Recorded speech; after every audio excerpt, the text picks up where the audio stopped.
Order! Order! You are an incorrigible delinquent at times. Behave yourself, man! Brexit and the prospect of a no-deal forced businesses across the UK to make contingency plans. Many of them ended up stockpiling their goods. But that stockpiling came at a price. Britain's biggest business lender, RBS, has confirmed that it has made nearly £3 billion of loans to businesses to deal with all Brexit eventualities. And those loans will need to be paid back. Our business editor, Simon Jack, reports. Easter time is chocolate time and was due to be Brexit time. We normally at this time of year maybe have 1 to 2 weeks stock. And this is? So now we're looking at 1 to 2 months stock. So that's what, 4 or 5 times more than you would normally have at this time. Hot chocolate maker Brian Watt heeded government advice to prepare his business for a no-deal Brexit. Oh, that's a lot of money sitting there. What are you going to do with all this now? I mean, what are the options? So this is stock that I've bought, and I've done that on the basis of borrowing from the bank. So now my big concern that keeps me awake at night is how do I actually sell that stock out, get the cash into the business, pay the bank. I wake up at 4:30 in the morning thinking about cash flow. It's hard enough running a business without Brexit uncertainty, and while there may be a collective sigh of relief that the UK didn't leave the EU without a deal, even for companies that did take precautions, any peace of mind that provided may be short-lived as we are still facing an uncertain outcome at an uncertain date. This small company borrowed an extra £43,000. It wasn't alone. Firms of all sizes have borrowed billions for Brexit planning. RBS is the UK's biggest business lender.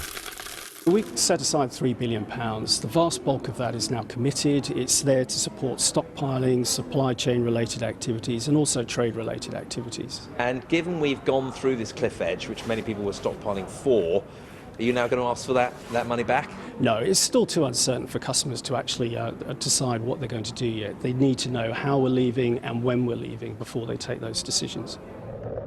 And that is why warehouses like this one in Hull are still full to the rafters. Some businesses would rather continue paying the price to be ready. The problem now is do they keep the stock here or do they run it down? If we have an agreement and things move quickly, if they've run stock down, then they're back to where they were before. So most customers are actually holding their stock at a high level to ensure that if a date comes forward quickly, that they're in position to deal with it. Brexit may have been paused, but for business, the costs continue to stack up. Simon Jack, BBC News. Since the EU referendum 3 years ago, an obscure-sounding group of Conservative MPs has shot to prominence. The ERG, or the European Research Group, used to provide worthy briefings on European issues, but it has morphed into a body that exerts now huge influence as Parliament debates Brexit. If and when Theresa May resigns, its role in picking her successor as Tory leader and Prime Minister could also be enormous. Our political editor, Gary Gibbon, has been talking to its leading lights. Let us in. Cult status amongst the Tory grassroots, dreaded by number 10. The ERG, led by Chairman Jacob Rees-Mogg. Alongside him, self-proclaimed Brexit hardman Steve Baker. It's World Activity Day, so I thought I'd come skydiving. The two have bedevilled Theresa May's Brexit plans. We have sometimes run rings around the state and the party. But last month, the ERG crashed to earth, splitting over Theresa May's deal.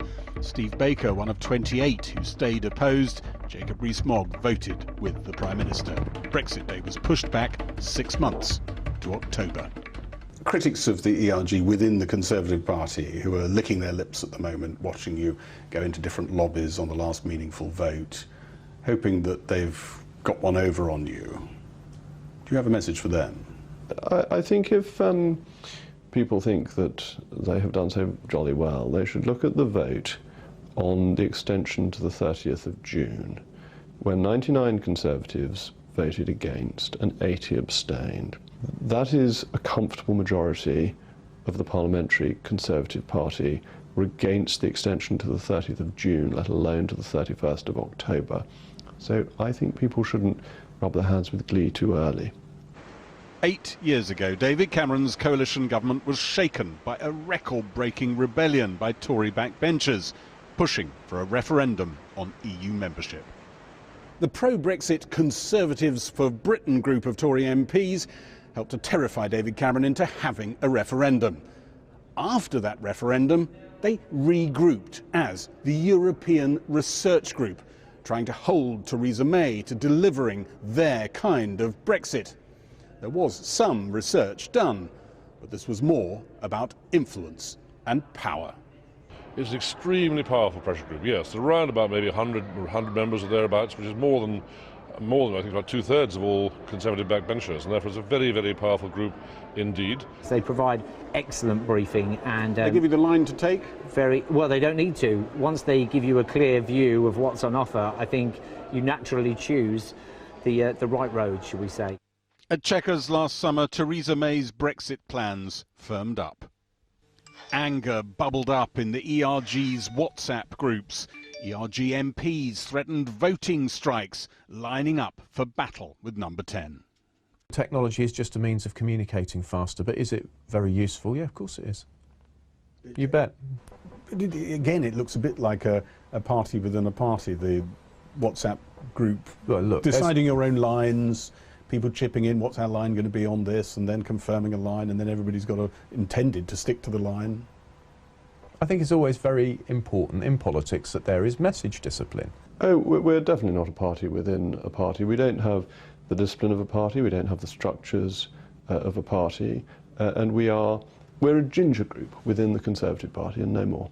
Attendance at the weekly ERG meetings surged. Scores of MPs suddenly started turning up.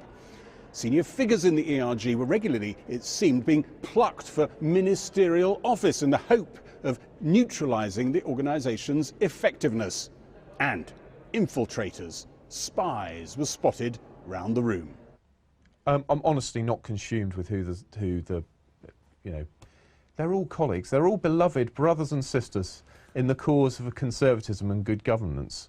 So I don't like to think of them as spies. There's no point. There's no point identifying them.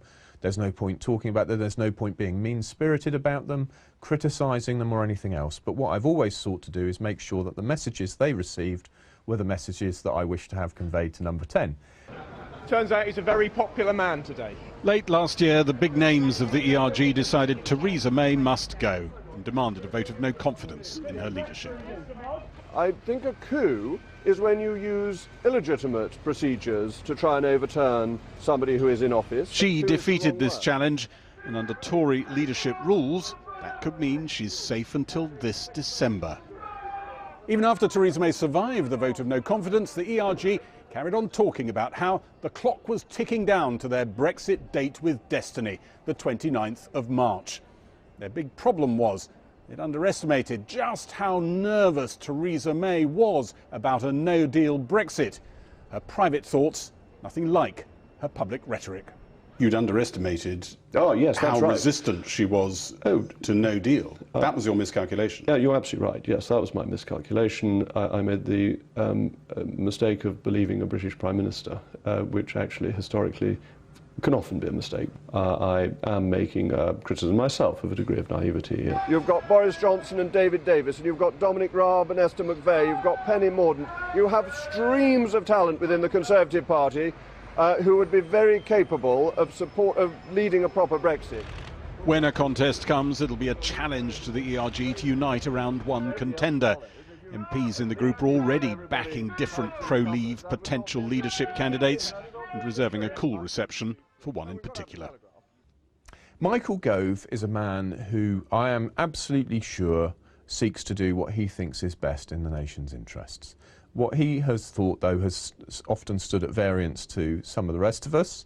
Michael, not apart from anything else, he's a brother in Christ, and I'm going to respect the fact that he and I, if we're right about our faith, we've got a long time to spend together, and I'm not going to be critical of him. Steve Baker and his allies agonised Theresa May could soften Brexit even more. They could even see it disappear altogether. I give in. You failed. Well, we haven't yet failed. That we shall see. First 3 years haven't gone very well, have they? Are you saying to me that the UK will not now leave the European Union? That would definitely be failure. But I would be surprised if we didn't leave the European Union. But you must feel there's a heightened risk. Oh yes, I accept that. The risk is higher now than it was. Maybe history will say that we pushed too aggressively, but I think there has been an equally determined group led by the Chancellor and a number of senior ministers working to subvert the referendum result. And this has in every sense been a battle between competing sides. We were not the only players on this particular chessboard. And his side are 1-0 up as we stand here?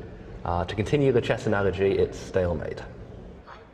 Not a gripping thought, perhaps, for political spectators. But it might be a realistic one. Gary Gibbon, Channel 4 News, Westminster.